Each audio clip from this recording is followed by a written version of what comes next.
Hello learners, आज हम बात करने वाले हैं इस वीडियो में excretory product and there elimination chapter के पीवाईक्यूज के बारे में। आज हम इसमें पीवाईक्यूज को डिस्कस करेंगे एंड देन उनके कॉन्सेप्ट को भी जानेंगे। फर्स्ट क्वेश्चन जो है इसमें क्या बोल रहे हैं, in mammals which blood vessel would normally carry largest amount of urea. इसमें हमें उस ब्लड वेसल का नाम देखना है जो सबसे ज्यादा यूरिया को कंटेन करते हैं। फर्स्ट ऑप्शन है रेनल वेन, देन है dorsal aorta, hepatic when and hepatic portal vein.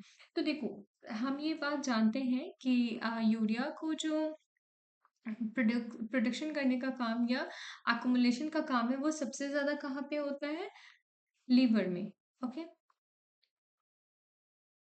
किसमें होता है, लीवर में। तो अगर हम लीवर का देखें तो यहाँ पे हेपेटिक वेन होगा जो उसको इंक्लूड करेंगे। तो जो करेक्ट ऑप्शन होगा वो हमारा हेपेटिक वेन जाएगा। अब यहाँ देखो इसमें क्या लिखा है, hepatic when carries the largest amount of urea as urea is synthesized in the liver and renal vein contains the lowest amount of urea। तो हमें पता है कि सबसे ज्यादा यूरिया कहाँ पे सिंथेसाइज हो रहा है, लिवर में। क्यों? क्योंकि लिवर क्या कर रहा है कि यूरिक एसिड को और लेस टॉक्सिक फॉर्म में यूरिया में कन्वर्ट कर रहा है। इसको सबसे ज्यादा कैरी हेपेटिक वेन करेंगे। तो आंसर हमारा सी ऑप्शन हो गया। सेकेंड क्वेश्चन में क्या बोल रहे हैं, which of the following is not a part of renal pyramid. Options दिए गए हैं, loop of Henle's, peritubular capillary, convoluted tubule and collecting duct. तो देखो यहाँ पे हमारा जो ऑप्शन होगा, रेनल पिरामिड का जो पार्ट होता है वो क्या क्या है, लूप ऑफ हेनलेस है, पेरीट्यूबुलर कैपिलरी है एंड कलेक्टिंग डक्ट है। और अगर हम क्वेश्चन में देखें तो हमें एक कन्वोल्यूटेड ट्यूबल ऑप्शन में दिख रहा है। तो आंसर जो है हमारा वो सी ऑप्शन हो जाएगा, क्योंकि रेनल पिरामिड में loop of Henle, peritubular capillary and collecting duct पाए जाते हैं, बट कन्वोल्यूटेड ट्यूबल जो है वो नहीं पाए जाते हैं। तो ये हमारा होगा ऑप्शन। देन अगर हम मूव करें नेक्स्ट क्वेश्चन पे, तो यहाँ क्या लिखा है, arrange the event of rennin angiotensin mechanism in correct sequence. अब देखो, रेनिन एंजियोटेंसिन मैकेनिज्म जो है ये क्या है, ये किडनी का एक मैकेनिज्म ऑफ रेगुलेशन है। और ये कब ऑपरेट करता है, जब हमारा ग्लोमेरुलर फिल्टरेशन रेट जो है वो लो होते हैं, जब जीएफआर वैल्यू लो होता है एंड बीपी भी हमारे बॉडी में लो होते हैं। तो क्या होता है, सबसे पहले जक्स्टा ग्लोमेरुलर सेल्स ऑफ जो किडनी है वो क्या रिलीज करती है, रेनिन। रेनिन क्या करते हैं, एक्ट करते हैं एंजियोटेंसिनोजन एंजाइम पे, जो कि प्रेजेंट होता है हमारे लिवर में एंड कन्वर्ट करता है एंजियोटेंसिन 1 टू एंजियोटेंसिन 2 में। उससे क्या होगा कि फिर एंजियोटेंसिन जो है वो एल्डोस्टेरॉन पे वर्क करती है एंड एल्डोस्टेरॉन जो है वो late part of the distal convoluted tubule पे वर्क करके Na+ एंड वाटर को एब्जॉर्ब कराते हैं। तो जब reabsorption of Na+ and water होगा तो हमारा ब्लड प्रेशर भी बढ़ेगा एंड ग्लोमेरुलर फिल्टरेशन रेट भी बढ़ेंगे। तो देखो यहाँ पे फर्स्ट ऑप्शन क्या होगा, अगर हम सीक्वेंस देखें तो सबसे पहले क्या हुआ कि ग्लोमेरुलर ब्लड प्रेशर जो है वो लो हुआ, ठीक है, तो सी ऑप्शन सबसे फर्स्ट आएगा। देन क्या है, जब बीपी लो होगा तो जक्स्ट्रा ग्लोमेरुलर सेल्स क्या करेंगे, रेनिन को रिलीज कराएंगे, तो ए ऑप्शन जाएगा। उसके बाद एंजियोटेंसिनो, रेनिन क्या करेगा, लिवर में एंजियोटेंसिनोजन है जिस पे वो एक्ट करेगा एंड एंजियोटेंसिन 1 को कन्वर्ट करेगा एंजियोटेंसिन 2 में, तो ई में जाएंगे। देन एंजियोटेंसिन 2 एक्टिवेट करेगा किसको, release of aldosterone, that is B. And after that this aldosterone act on the distal convoluted tubule for the reabsorption of Na+ and water, so D option. ठीक है, तो ये सीक्वेंस हमारा होगा। अब answer देखते हैं, CAEBD। CAEBD हमारा सीक्वेंस रहेगा। अब अगर हम एनसीईआरटी का रेगुलेशन ऑफ किडनी फंक्शंस को देखें तो इसमें देखो क्या लिखा है, the functioning of a kidney is efficiently monitored and regulated by hormonal feedback mechanism involving the hypothalamus. देखो, अब फंक्शनिंग ऑफ किडनी किस पे बेस्ड है, कि क्या हार्मोन रिलीज कर रहे हैं और कैसे वो एक्ट कर रहे हैं हमारे रेगुलेशन मैकेनिज्म में, JGA and to a certain extent the heart. तो यहाँ पे क्या क्या इन्वॉल्व है, तो सबसे पहले हाइपोथैलेमस इन्वॉल्व है, देन जस्टाग्लोमेरुलर apparatus देख लो, एंड हार्ट भी, ठीक है। Osmoreceptors in the body are activated by changes in blood volume, body fluid volume and ionic concentration। तो देखो, ऑस्मोरिसेप्टर्स मतलब ऑस्मोटिक बैलेंस को मेंटेन करने वाले रिसेप्टर्स कैसे एक्टिवेट होंगे, जब आपके ब्लड वॉल्यूम में कमी आएगी, बॉडी फ्लूइड वॉल्यूम में चेंजेस आएंगे एंड आयनिक कंसेंट्रेशन जो है आपका डिसबैलेंस होगा। अब देखो, an excessive loss of fluid from the body can activate these receptors which stimulate the hypothalamus to release antidiuretic hormone or vasopressin from the neurohypophysis। अब देखो, जब हमारे बॉडी से बहुत एक्सेस ऑफ फ्लूइड लॉस होते हैं, ठीक है, क्या लिख सकते हैं, एक्सेस फ्लूइड अगर लॉस हो रहा है तो जो हमारा ऑस्मो रिसेप्टर है वो क्या करेगा, हाइपोथैलेमस से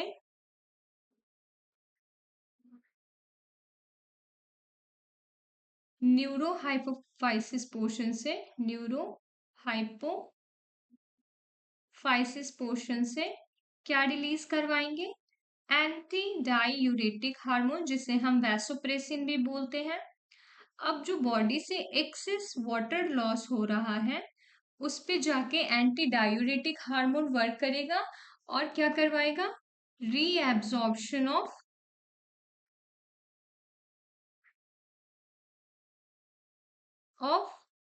वाटर एंड आयंस। तो बॉडी से इलेक्ट्रोलाइट और वाटर आयन का लॉस जो है वो बंद होगा और बॉडी में जो ऑस्मोलैरिटी मेंटेन रहनी चाहिए वो मेंटेन रहेगी, ठीक है। तो यहाँ क्या लिखा है कि ADH can also affect the kidney function by it's constricting effect on blood vessel. अब देखो, जब अगर एडीएच हार्मोन जब रीअब्जॉर्प्शन का काम करेगा तो ब्लड में सॉल्यूट का कंसंट्रेशन बढ़ेगा या आयंस का कंसंट्रेशन बढ़ेगा, एंड ऑल्सो ये क्या करते हैं कि वेन्स ब्लड वेसल्स को कंस्ट्रिक्ट करते हैं, मतलब उनमें प्रेशर बढ़ाने का काम करते हैं। तो this cause an increase in blood pressure, an increase in blood pressure can increase the glomerular blood flow, ठीक है, thereby increasing the glomerular filtration rate. तो एडीएच हार्मोन जो है वो जब ब्लड वेसल पे वर्क करके उसको कंस्ट्रिक्ट करता है तो इसकी वजह से बीपी बढ़ता है, एंड बीपी बढ़ने के कारण ग्लोमेरुलर फिल्टरेशन रेट भी बढ़ता है, ठीक है। देन देखो, the JGA play a complex regulatory role. यहाँ पे जक्स्ट्रा ग्लोमेरुलर अपैरेटस के बारे में बात की गई है जो कि रेगुलेशन मैकेनिज्म में अपना रोल प्ले कर रहा है। हमने वहां पे बात किया था कि रेनिन एंजियोटेंसिन मैकेनिज्म कब वर्क करेंगे, a fall in glomerular blood pressure.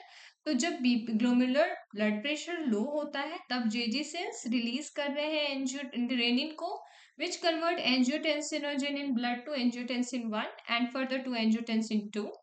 Then angiotensin 2 being a powerful vasoconstrictor increases the glomerular blood pressure and therefore GFR. Angiotensin also activates the adrenal cortex to release aldosterone, and aldosterone causes reabsorption of Na plus and water from the distal part of the tubule। तो जो हमने process discuss किया यहाँ पे sequence का, अगर आप उसको यहाँ पे देखो तो आपको समझ में आ जाएगा कि जब बीपी लो हुआ तो जेजी सेल्स ने रिलीज किया रेनिन को, रेनिन के रिलीज होने के बाद एंजियोटेंसिन जो ब्लड में प्रेजेंट है उसे कन्वर्ट किया गया एंजियोटेंसिन 1 में, and this angiotensin 1 converted to angiotensin 2। अब ये एंजियोटेंसिन 2 जो है वो कहाँ वर्क कर रहा है, एड्रेनल कॉर्टेक्स में, जहां पे एड्रेनल कॉर्टेक्स पोर्शन पे वर्क करके किसको एक्टिवेट करेगा, एल्डोस्टेरोन को, जो कि क्या करवाएंगे, वैसो कॉन्स्ट्रिक्शन और reabsorption of Na plus and water from the distal convoluted tubule, ठीक है। ये हमारा सीक्वेंस हो गया। नेक्स्ट क्वेश्चन पे मूव करते हैं। Removal of proximal convoluted tubule from the nephron resulting. अब ये जो क्वेश्चन है इसमें क्या पूछ रहे हैं कि अगर हम प्रॉक्सिमल कन्वोल्यूटेड ट्यूब्यूल को नेफ्रॉन से निकाल दें तो क्या होगा? No change in quality and quantity of urine, no urine in formation, more diluted urine and more concentrated urine. तो इसका आंसर होगा मोर डाइल्यूटेड यूरिन। जब हम प्रॉक्सिमल कन्वोल्यूटेड ट्यूब्यूल को रिमूव करेंगे तो हमारा यूरिन जो होगा वो क्या हो जाएगा? डाइल्यूटेड हो जाएगा। क्यों? क्योंकि प्रॉक्सिमल कन्वोल्यूटेड ट्यूब्यूल में क्या होता है कि मैक्सिमम एब्जॉर्प्शन हो जाता है यहां से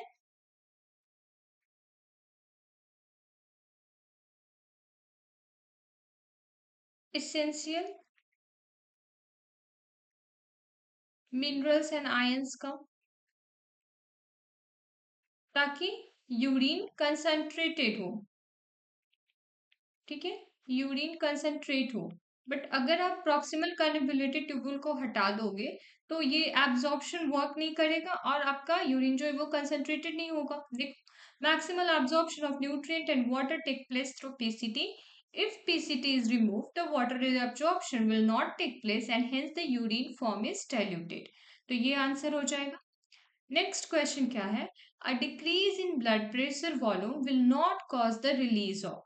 अब जब बीपी लो होगा, ठीक है, व्हेन बीपी इज लो तो क्या होगा?